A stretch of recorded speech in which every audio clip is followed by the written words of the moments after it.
अगर अमेरिका ने पाकिस्तान पे कोई हमला कर दिया, हमारी तो अगर हमारे न्यूक्लियर रेंज में नहीं भी है अमेरिका, लेट से अगर हम खलीजी ममालिक में जो है उनके अड्डों तक भी नहीं पहुंच सकते या हम इसराइल पे भी हमला नहीं कर सकते, हमारे लिए क्या वाहिद रास्ता होगा आपके ख्याल में? इंडिया। हमने तो देखिए और कुछ नहीं करना।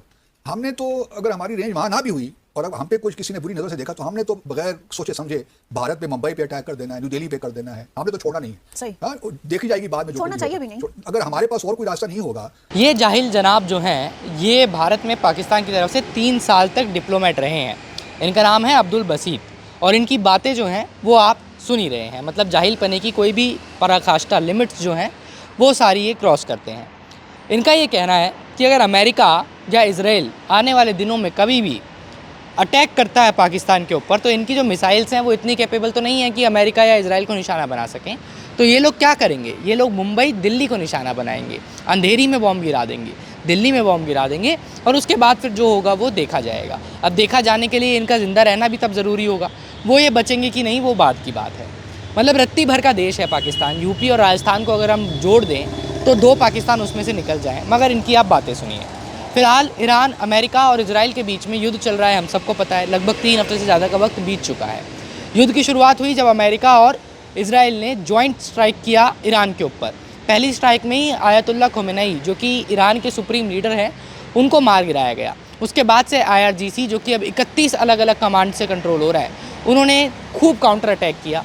लेकिन IRGC ने काउंटर अटैक करने के लिए जिन जगहों को निशाना बनाया वो सीधा अमेरिका या इजराइल से जुड़ी हुई नहीं थी। इजराइल में तो फिर भी तेल अवीव में कुछ मिसाइल गिराई गई हैं, लेकिन जो गल्फ़ कंट्रीज़ हैं, Kuwait, Bahrain, Saudi, UAE, Dubai, इन सारी कंट्रीज़ को निशाना बनाया गया ईरान की तरफ से।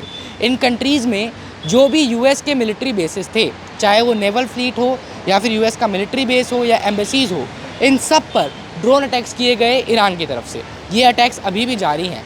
हाल ही में ईरान ने इंडियन ओशन के अंदर डियागो ग्रेशिया नाम का ये जो एक बेस है US UK का जॉइंट मिलिट्री बेस, इस पर भी अटैक किया। फिर बाद में अब खबर ये भी रिपोर्ट्स के माध्यम से आ रही है कि नहीं, इस अटैक के पीछे की पुष्टि अभी नहीं हुई है।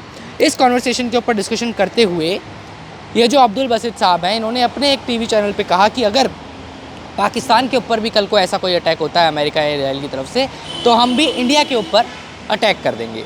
आपको ये मालूम है कि फ़िलहाल किस तरह की परिस्थितियाँ पाकिस्तान में बनी हुई हैं। एक बार भारत ने जब पाकिस्तान के ऊपर इस तरह की नज़रें उठाकर देखी थी तो बांग्लादेश पैदा हो गया था। अब की बार बलूचिस्तान कितने दिन और पाकिस्तान का हिस्सा रहेगा, इस बात की भी जानकारी पाकिस्तान को फ़िलहाल नहीं है। हो सकता है बहुत जल्दी बलूचिस्तान भी पैदा होकर एक नया देश बनने वाला हो। POK की भी बात पाकिस्तान करता रहता है, अक्सर रोता रहता है। लेकिन अभी इनके इस बयान पर क्या कहा जाए, किस तरीके से रिएक्ट किया जाए, किस तरीके से इसकी समीक्षा की जाए, ये समझना मुश्किल है। आप ही अपना कमेंट छोड़कर कमेंट बॉक्स में हमें बता सकते हैं कि क्या लगता है आपको पाकिस्तान की इस माइंड बॉगलिंग स्ट्रेटजी के बारे में।